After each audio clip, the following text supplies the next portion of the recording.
Hi, everybody, and welcome to the Chair with James. We have a football season, and we're going to have week one picks right here and right now. And it will be, a season of uncertainty when you think about it, with everything going on, actually. And you wonder how many cases, you wonder how many players will, be defiant, leave the hotel rooms and all that.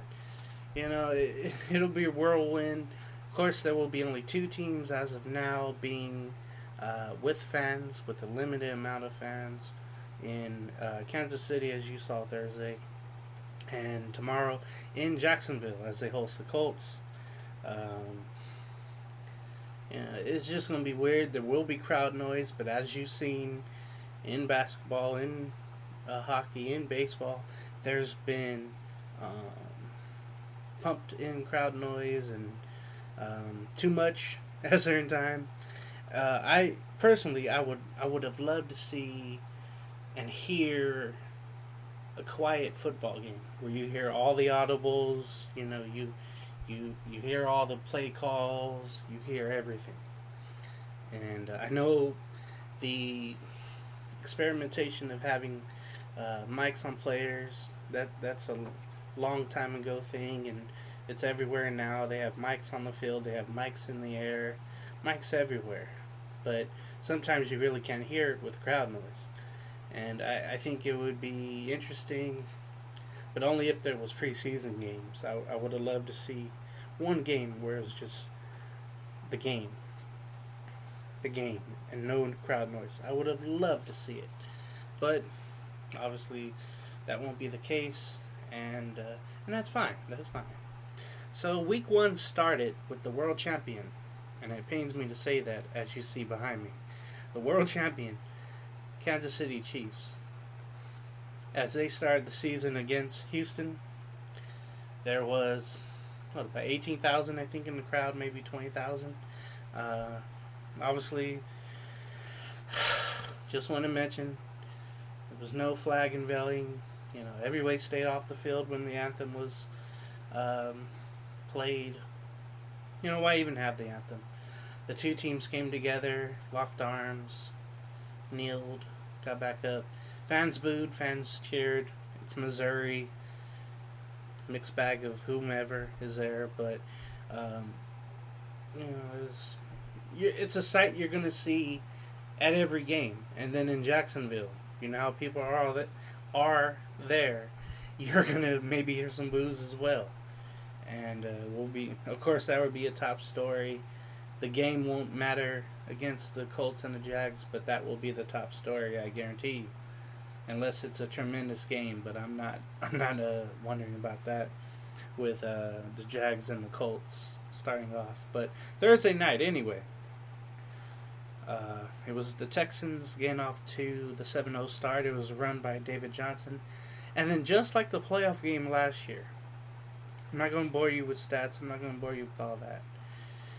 The Chiefs went off, and Mahomes went off. And, shout out to Mahomes. He got money, he got the new contract, he got a engagement ring, he got all that, Super Bowl ring.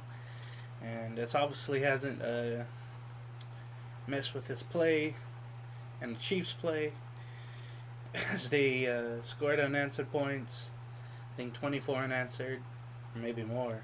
The final score was 34-20. It was just like the divisional game they played last year. Watching the highlights from last year, watching that game with some friends, it felt like the Golden State Warriors from 3 years ago, where they just scored at will, went on a big run, and that was the ball game. So Kansas City starts 1-0.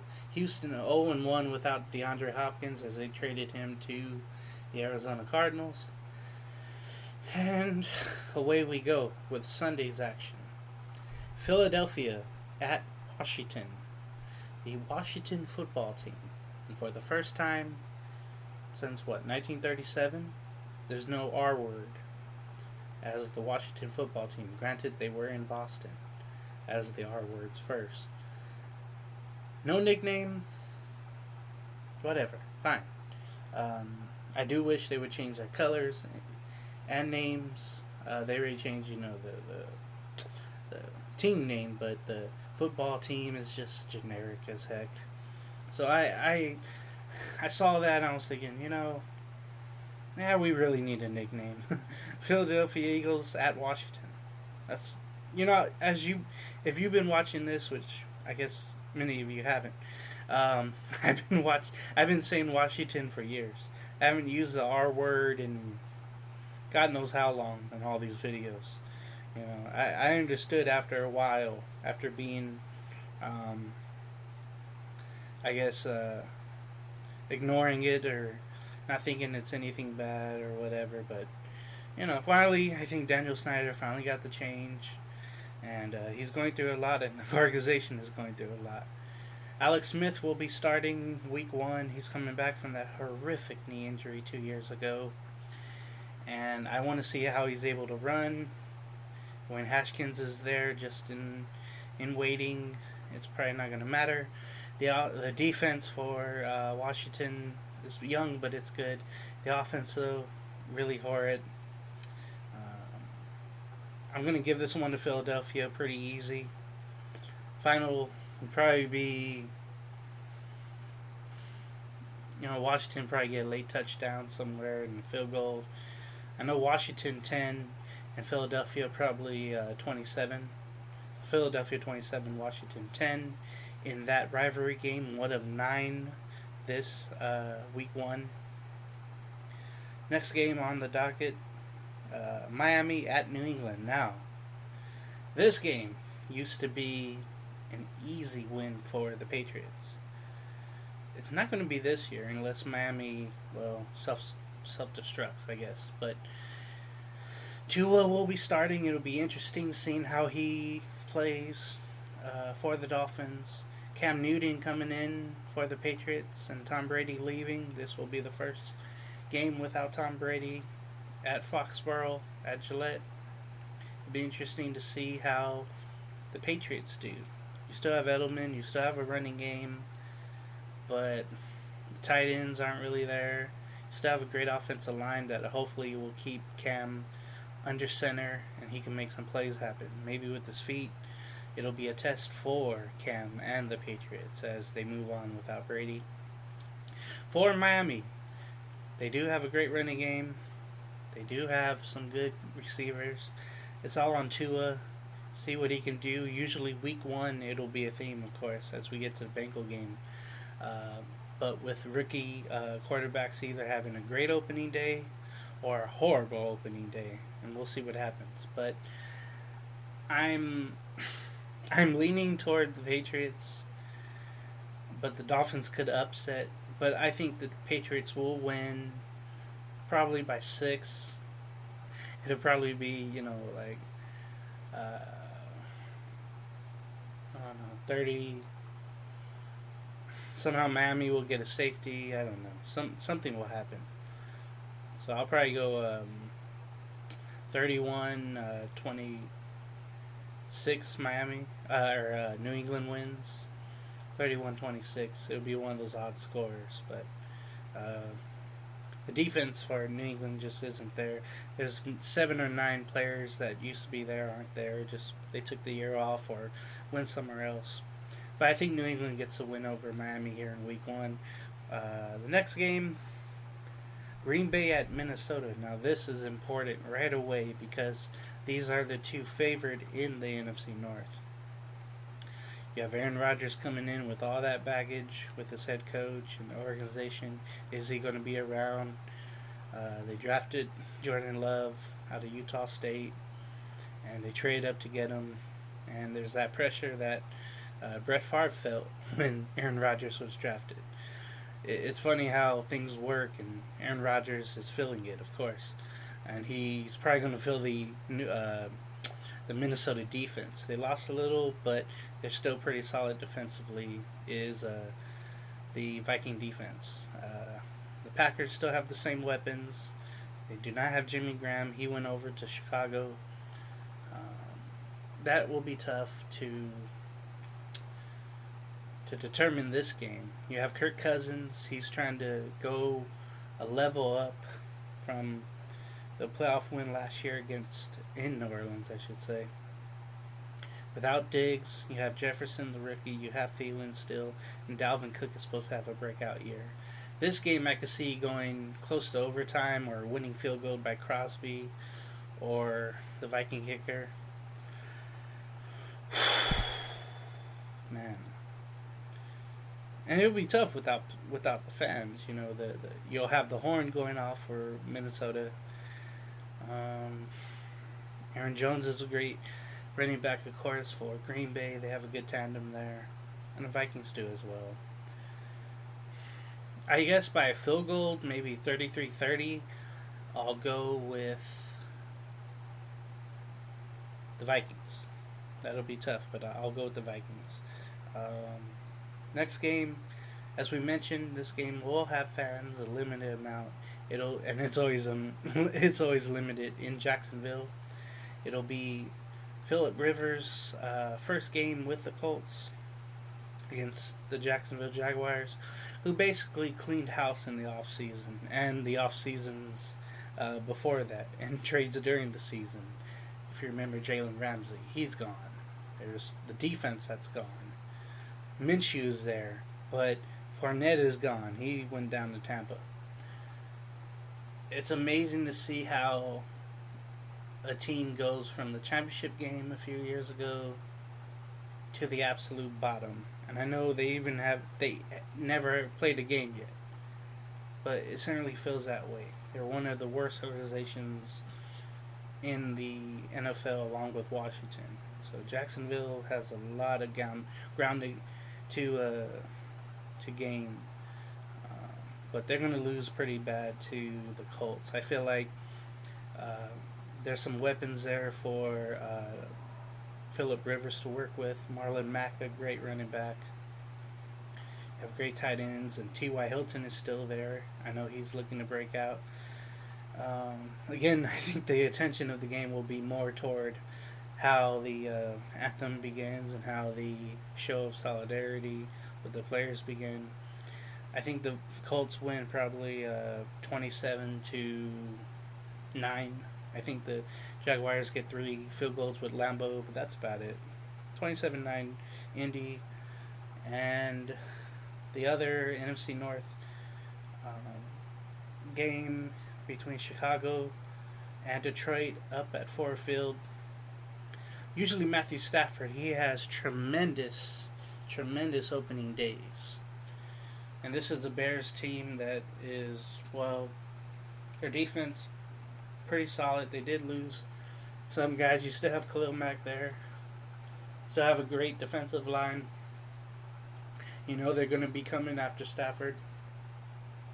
This is Adrian Peterson's back. Welcome back to the NFC North. I still see the Bears winning, but not by too much. It all depends on Mitchell Trubisky. If Trubisky can be something solid and a game manager, the Bears can win. You have Allen Robinson III. You have Cohen and Montgomery. They got to step up. The defense will have to step up too for the Bears. I expect a real tight one in this game. The key is for the Bears not to let Galloway get the ball deep. And if that happens, the Bears can win. So I'll give it to Chicago. It'll probably be 16-14 Bears. I think they'll win. And if you're watching earlier on this channel, previewed the first game of the Las Vegas Raiders franchise. As they move from Oakland to Las Vegas, they go to Charlotte to play the Panthers. And if you watched, you notice how youth is being served all over the Raider team. And this is going to be a test right away, week 1 for the Raiders.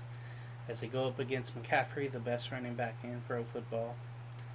That's disputed, I know, with Barkley, but if the Raiders have a chance sneaking it out, they have to stop McCaffrey and then get over to DJ Moore and frustrate Bridgewater, frustrate McCaffrey, and then score on offense. That's the only way the Raiders are going to win this game. The defense is going to have to be great and solid. Give me the Raiders by the final of a field goal win by, I'll go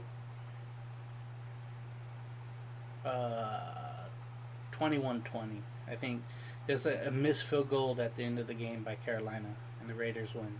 That's how I see this game going. 21-20, Las Vegas Raiders.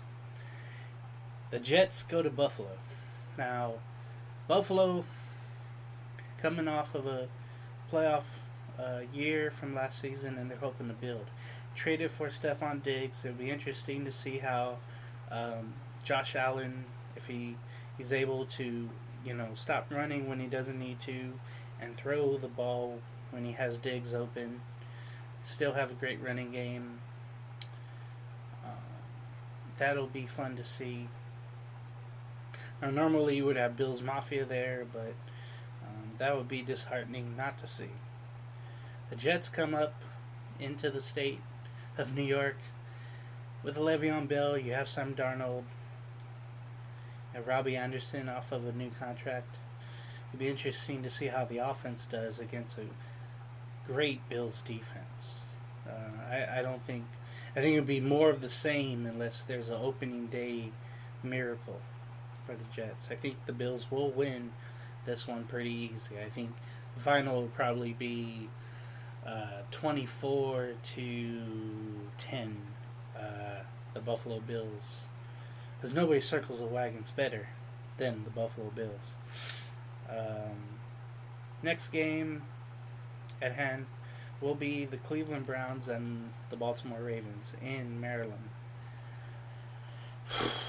Now,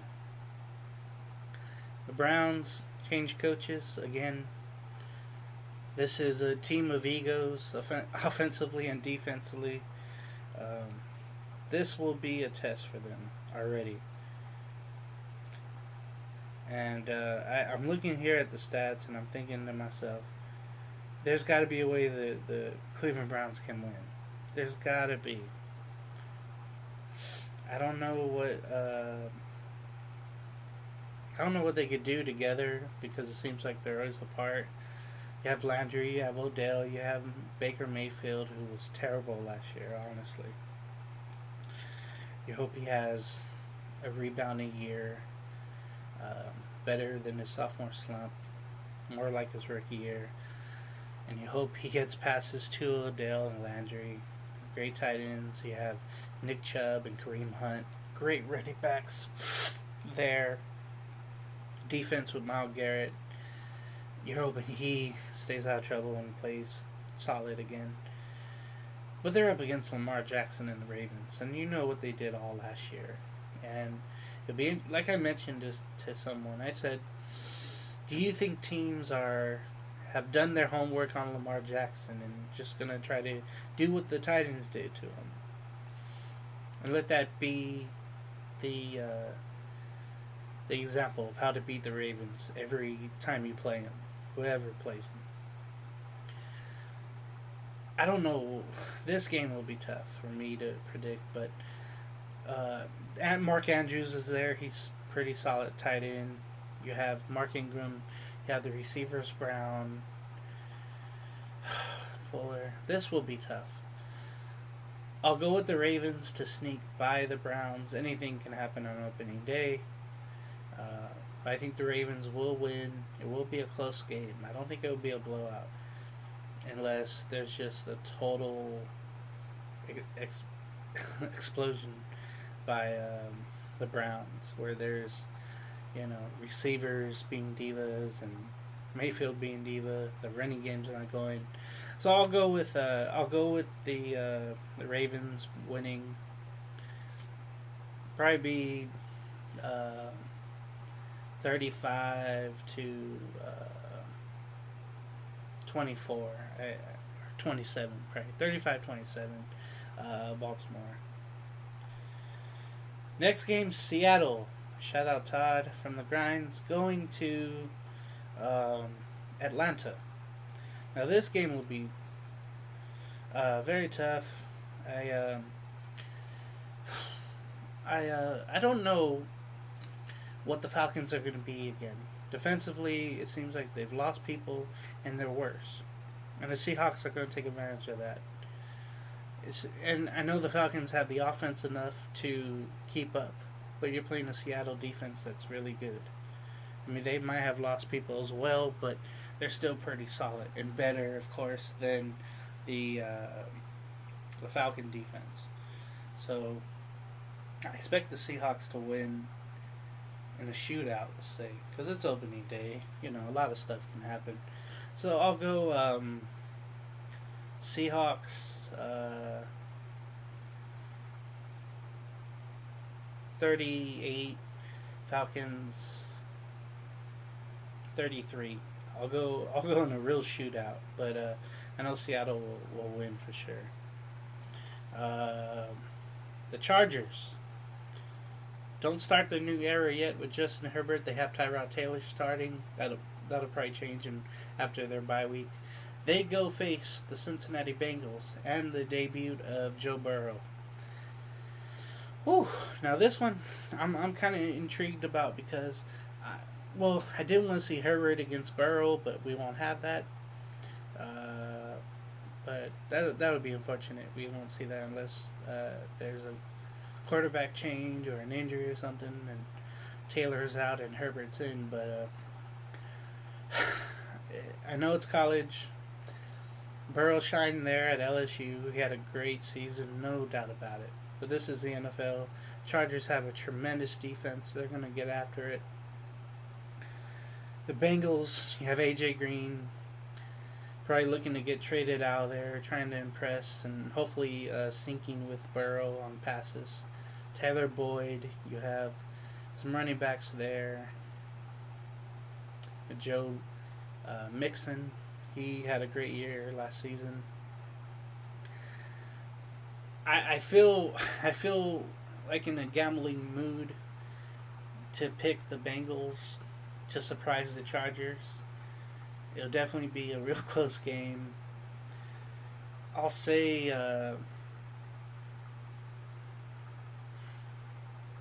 give me the Bengals. I think it will be 27-24 or 24-21. No, 20. No. Wait. 24-20 Bengals.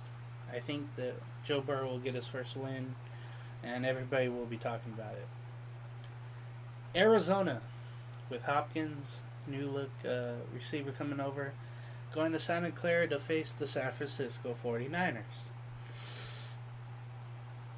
This game is being played. Now, I really didn't think it was going to, but the sky is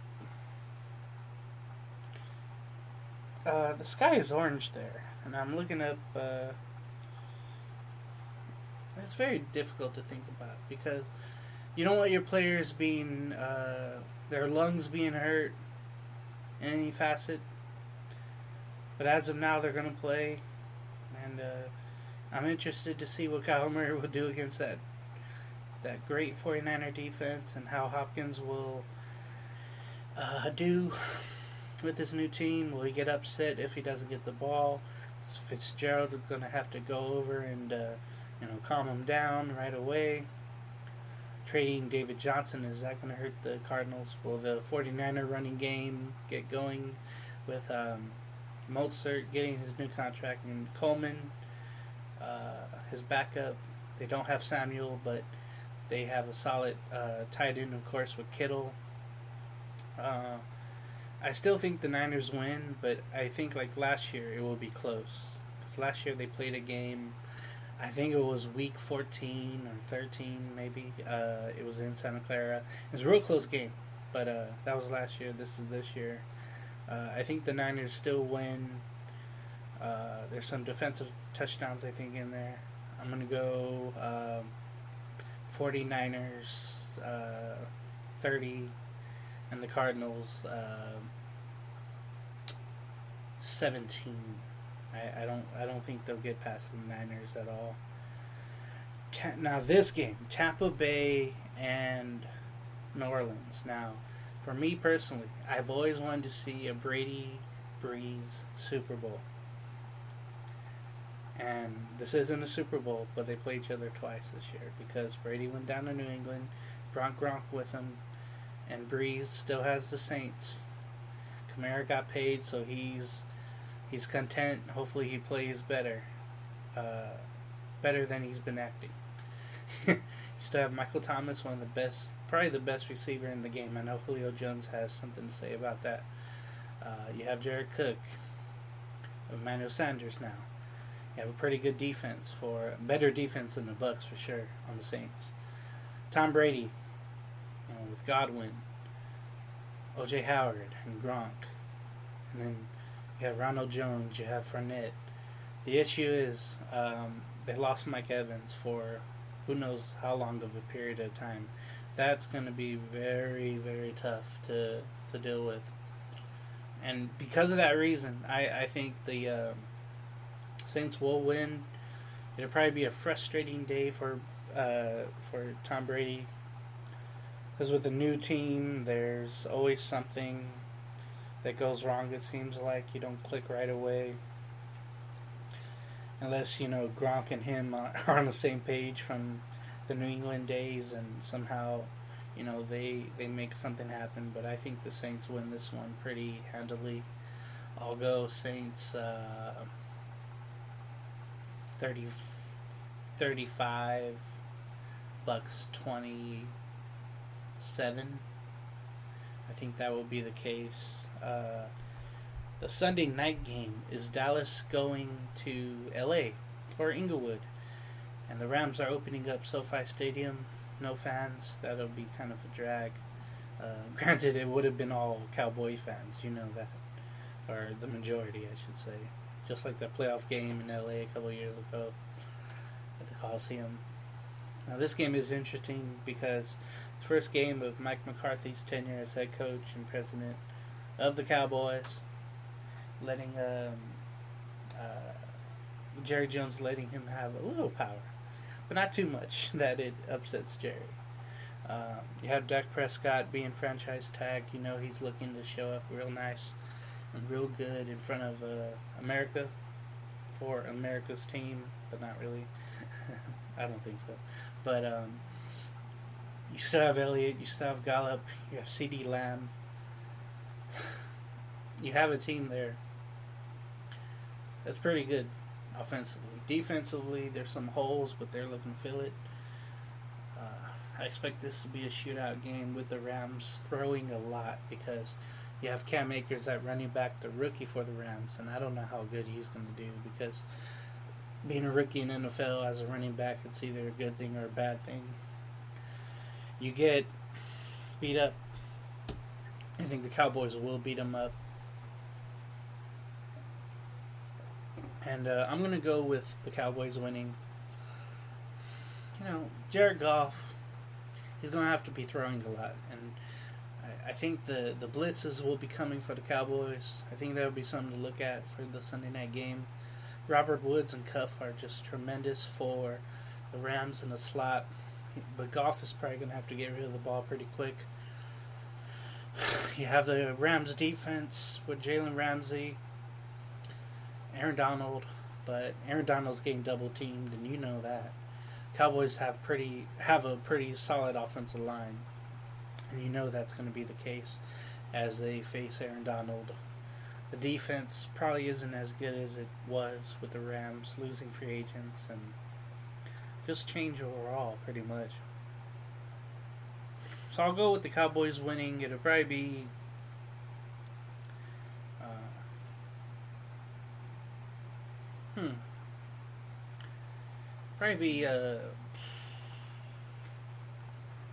like 24-20.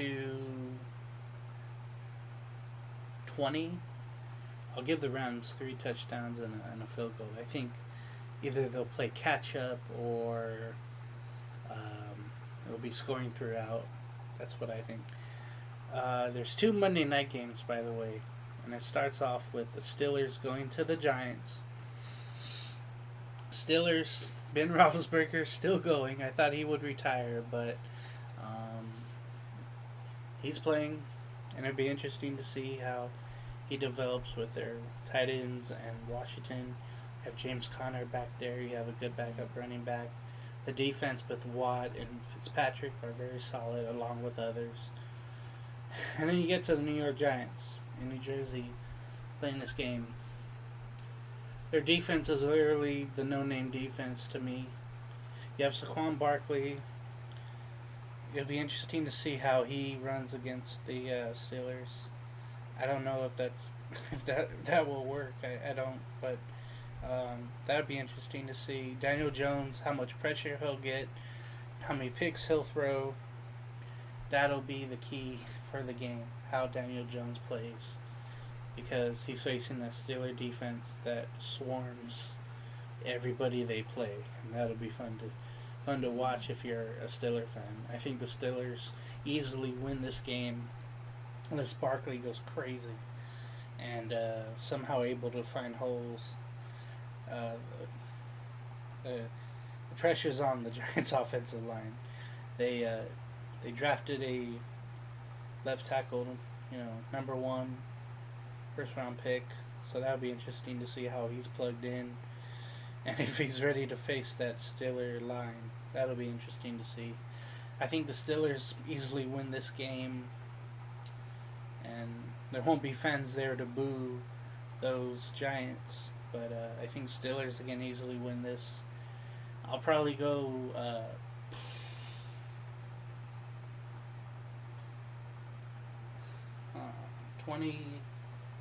24 to 10 Steelers. Last game of the week one and the doubleheader on Monday Night Football will be Tennessee going to Denver. Now, the Titans, with their amazing run last year in the playoffs and the regular season, did some tremendous things and had great players along with it.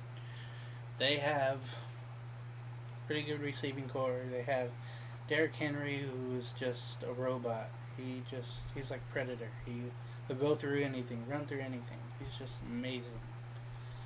Ryan Tannehill with his new contract, and Henry too, but with Tannehill, as long as he manages the game, AJ Brown is there. The receiving corps there is pretty good. The Bronco defense. Now, this is tough because Von Miller will be out pretty much the whole season. You have a great defensive line. Secondary is something to look at. But also with the Broncos, you got Drew Lock coming in his first full season as he took over for Flacco midway. And the Broncos finished their season pretty well. It was a game out of the wild card when it all ended. They have two heads at running back, Gordon and Lindsey, who's been there. You have a rookie receiver looking to do work, and that'll be interesting to see how he does against that tight end defense. That is just amazing. You have Clowney now joining the Titans. He's looking to prove what he's worth, and he's joining a great secondary with the Tennessee Titans. I think the Titans win.